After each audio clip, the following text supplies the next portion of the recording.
Dharmasthala mass burial case దేశవ్యాప్తంగా పెను సంచలనంగా మారుతుంది. దక్షిణ కన్నడలో మాత్రం జనానికి పెద్దగా ఆశ్చర్యం అంటూ ఏమీ కనిపించట్లేదు. ఎందుకంటే అక్కడ ఈ మిస్టరీ డెత్స్ గురించి కథలుగా చెప్పుకోవడం కామన్ అంటున్నారు. ఓ వ్యక్తి కంప్లైంట్ ఇవ్వడం, శవాల కోసం తవ్వకాలు జరపడం కంటిన్యూ అవుతుంది. తవ్వే కొద్దీ కొత్త నిజాలు వెలుగులోకి వస్తున్నాయి. ఎవరికి తెలియని 14వ స్పాట్లో భారీగా శవాల గుట్టలు ఉన్నాయంటున్నారు. మరి నిజమెంత?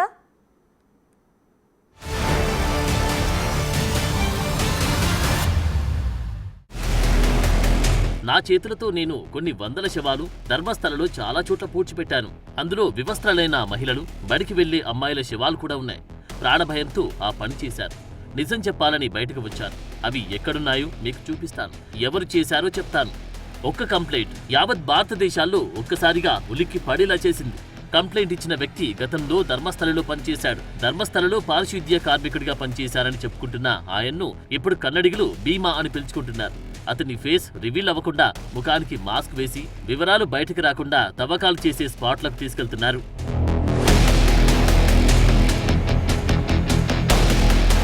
మరి అతడు ఇప్పుడే ఎందుకు తెరపైకి వచ్చాడు? ఏం చెప్పాలనుకుంటున్నాడు? ధర్మస్థలలో అసలు ఏం జరిగింది? మహిళలు, యువతుల్ని ఎవరు చంపేశారు?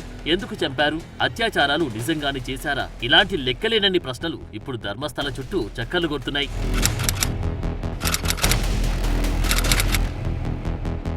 ధర్మస్థల మంజునాథ క్షేత్రం ప్రసిద్ధ ఆధ్యాత్మిక ప్రదేశం. పక్కనే నేత్రావతి నది, దట్టమైన అడవులు, చుట్టూ కనువిందు చేసేలా పచ్చదనం. అద్భుతమైన ప్రాంతమిది. పైకి చూస్తే ఇది కథ.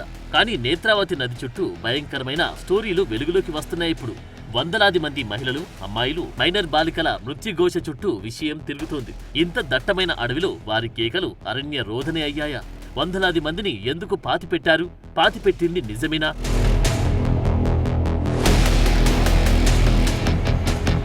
ఎంబీబీఎస్ ఫస్ట్ ఇయర్ చదివే అమ్మాయి తన స్నేహితురాలతో కలిసి మంగళూరు నుంచి ధర్మస్థలకు వెళ్ళింది.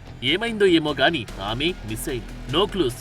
ఇక్కడ కనిపిస్తున్న ఈమె పేరు సుజాతా భట్. అనన్య భట్ తల్లి ఈవిడే. బిడ్డ రాకపోవడంతో వెంటనే ధర్మస్థల వెళ్లి వెతకని చోటు లేదు. పోలీసులు కంప్లైంట్ కూడా తీసుకోలేదంటున్నారు. ఎవరితోనో వెళ్లిపోయి ఉంటుందన్న సమాధానాలు ఇచ్చారు. స్థానికులైతే కనిపించకుండా పోయిందా మీ అమ్మాయి? ఇక్కడ ఇదంతా కామన్ అన్నారు. ఈ మాటలు విన్న ఆమె మైండ్ ఒక్కసారిగా బ్లాంక్ అయింది. మళ్ళీ ఇప్పుడు 22 ఏళ్ల తర్వాత ఈ పెద్దావిడ ధర్మస్థల్లో కనిపిస్తోంది. కారణం మాస్ బరియల్ కేసు సంచలనం సృష్టించడమే. తవ్వకాలు జరుగుతున్నాయని తెలుసుకుని ఇక్కడి దాకా వచ్చింది. తన బిడ్డ ఆనవాళ్లు కనుక్కోండి అంటూ కనిపించిన వారందరినీ అడుగుతోంది. తన కూతురు అస్థికలు దొరికితే DNA పరీక్ష చేసి వాటిని తనకు అప్పగించాలని వేడుకుంటుంది. ఆమె దీనస్థితి చూసి అంతా చలించిపోతున్నారు. కానీ ఎవరూ ఏమీ చేయలేని పరిస్థితి.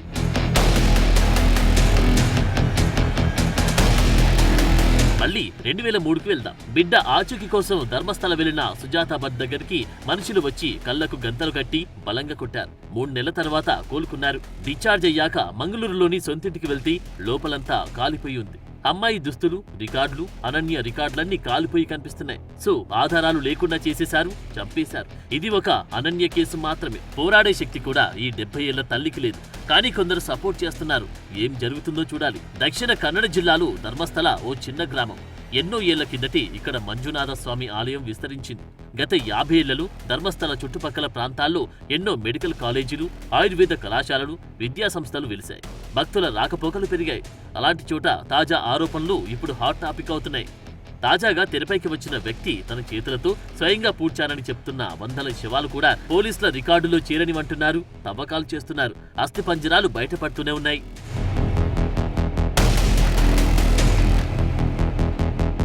ప్రస్తుతం ఈ కేసు విచారణ కోసం కర్ణాటక ప్రభుత్వం 4 IPS అధికారులతో సిట్ను జూలై 19న ఏర్పాటు చేసింది.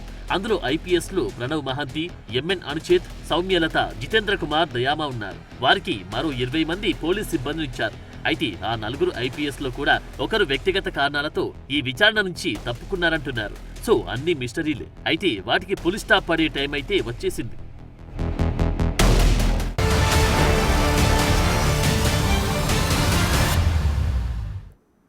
ధర్మస్థలలో ఆత్మహత్య చేసుకుంటే మోక్షం వస్తుందన్నది పుకారేనా?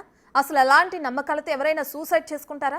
కేసును పక్కదారి పట్టించేందుకు కొత్త పుకార్లు తెరపైకొస్తున్నాయా? పారిశుద్ధ్య కార్మికుడు చెప్పిన స్పాట్లలో 13 కాకుండా ఎవరికీ తెలియని ఆ 14వ డేంజర్ స్పాట్ ఏంటి? అదెక్కడుంది?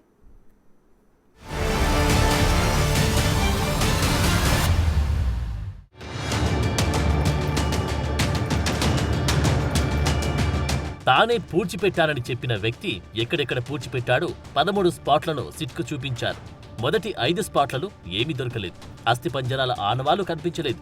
6 స్పాట్లు 4 అడుగులు తవ్వగానే అంతా ఒక్కసారిగా షాక్. చెప్పినట్లుగాని అస్థిపంజరం బయటపడింది. స్పాట్ నెంబర్ 6 నేత్రావతి నది సమీపంలోని స్నాన ఘాట్ వద్ద ఉంది. 13 ఎముకల్ని గుర్తించారు. పుర్రే లేదు. ఈ బోన్స్ ను ఫోరెన్సిక్ పరీక్షల కోసం తీసుకెళ్లారు. ఎన్నేళ్ల క్రితం పాతిపెట్టారు, ఎవరివి, మిస్సింగ్ కంప్లైంట్స్ ఇచ్చిన వారిలో ఎవరితో DNA టెస్టులో మ్యాచ్ అవుతుందన్నది చెక్ చేస్తారు.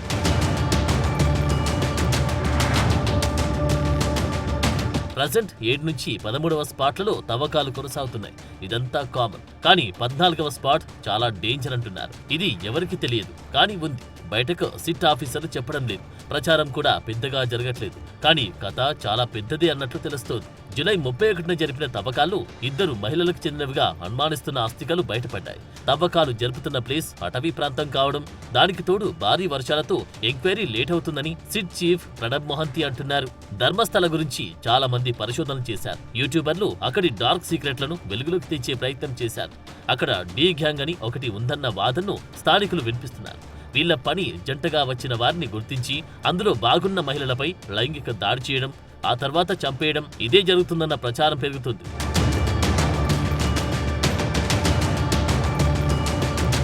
ఈ డీ గ్యాంగ్ చేసే అరాచకాలతో ఈ ప్రాంతంలో తెలియని భయాలు ఏర్పడ్డాయి. నిజానికి ధర్మస్థల, ఉజిరే గ్రామాల్లో 2001 నుంచి 2011 మధ్యలో సంభవించిన అసహజ మరణాలు ఎన్ని, వాటి కథేంటని RTI అప్లికేషన్ పెడితే 452 మంది అని బెల్తంగడి పోలీసులు రిప్లై ఇచ్చారు. అందులో 96 మరణాలు మహిళలవి.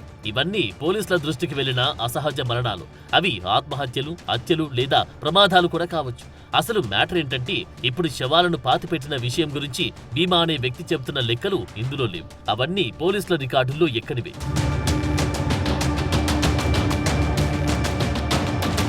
ధర్మస్థల చుట్టూ 1970ల నుంచి వివాదాలు ఉన్నాయంటున్నారు. 14వ స్పాట్లో శవాల గుట్టలు బయటపడితే ఇది దేశంలోని పెను సంచలన అరుదైన కేసుగా మారుతుంది. అయితే ఈ హత్యలు, వివాదాల చుట్టూ బయటకు వచ్చిన పేరును దర్యాప్తు పూర్తయ్యే వరకు ఎక్కడా ప్రసారం చేయవద్దని కోర్టు నుంచి ఆర్డర్ తెచ్చుకున్నారు.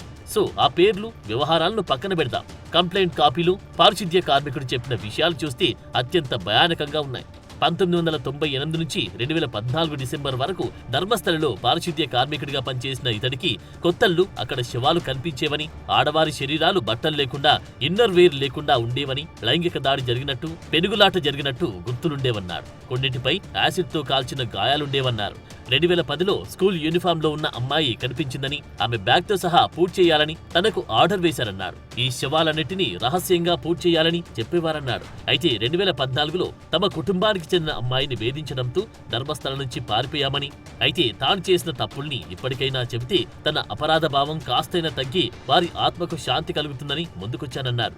ఈ విషయాలన్నీ వివరంగా రాసి సంతకం పెట్టిన ఫిర్యాదు కాపీని సుప్రీంకోర్టు అడ్వకేట్ KV ధనుంజయకు అందించారు. అందులో సాక్ష్యాలు కూడా ఉంచాడు.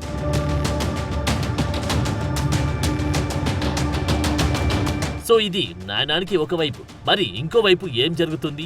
ధర్మస్థల పేరు మంటగల్పే పని కొందరు చేస్తున్నారని ఆధ్యాత్మికవాదులు ఫైర్ అవుతున్నారు. సిట్ ఏర్పాటును స్వాగతిస్తూనే ధర్మస్థల శ్రీ మంజునాథ స్వామి ఆలయం గురించి తప్పుడు సమాచారం వ్యాప్తి చేయడంపై స్థానిక బీజేపీ నేతలు తీవ్రంగా మండిపడుతున్నారు.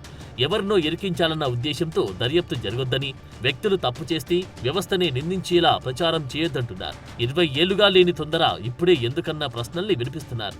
కొందరైతే 100, 1000 మృతదేహాలంటూ ప్రచారం చేస్తున్నారని, అవి నిజంగానే దొరికితే ఆయా కుటుంబాలు ఫిర్యాదులు చేయాలి కదా అని క్వశ్చన్ చేస్తున్నారు. అయితే కొందరు ఫిర్యాదులు చేసినా అప్పట్లో పోలీసులు పెద్దగా పట్టించుకోలేదన్న పాయింట్ కూడా తెరపైకి వస్తుంది. ఈ అంశానికి ధర్మస్థల మంజునాథ స్వామి ఆలయానికి అసలు సంబంధమే లేదన్న వర్షన్ వినిపిస్తున్నారు. ఇందులో ఏది నిజం, ఏది అబద్ధమో తేలాల్సిన విషయం.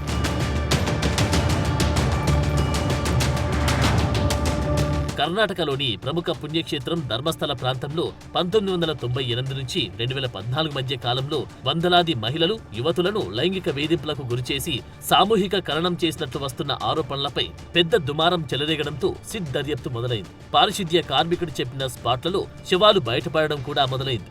ఇవి అవేనా, మరొకరివా అన్నది పూర్తిస్థాయి దర్యాప్తులోనే తేలనుంది. మరోవైపు గత 20 ఏళ్లను ధర్మస్థల ప్రాంతంలో మిస్సింగ్ అయిన మహిళలు బాలికలపై దాఖలైన మిస్సింగ్ కేసుల సమాచారం ఇవ్వాలని కర్ణాటక రాష్ట్ర మహిళా కమిషన్ సీఎం సిద్ధరామయ్యకు లేఖ రాయడంతో ఈ కేసులో స్పీడ్ పెరిగింది. తమ పిల్లల అదృశ్యం లేదా మరణం కేసు నమోదు చేయడానికి పోలీస్ స్టేషన్కు వెళ్లినప్పుడు సిబ్బంది సరిగా స్పందించలేదని చాలా కుటుంబాలు ఆరోపించాయని మహిళా కమిషన్ అంటుంది. సో తవ్వినా కొద్దీ ధర్మస్థల కథ చాలా పెద్దదవుతుంది. నేత్రావతి నదిలో పారింది నీళ్లు కాదు, మహిళల రక్తమా అన్నది తేలాల్సిన విషయం.